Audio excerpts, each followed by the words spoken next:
తెలుగుదేశం పార్టీయే కల్తీ అని చెప్పిన వాస్తవే కదా. చంద్రబాబు నాయుడు గారి పార్టీ అది. లోకేష్ ఒళ్ళు తగ్గింది, కొవ్వు తగ్గింది, గాని బుర్ర పోయింది, తప్పే ఉంది.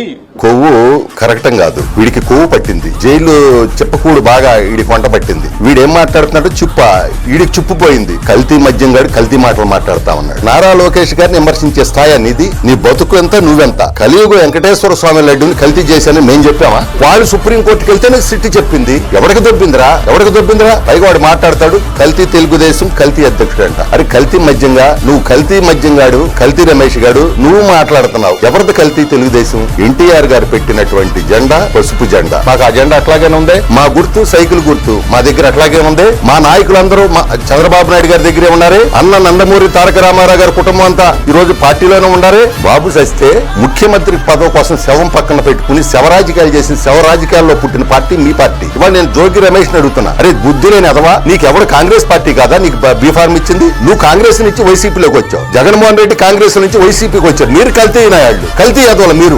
ఈ ఎదవలుగా మాత్రం బుద్ధి జ్ఞానం లేదా?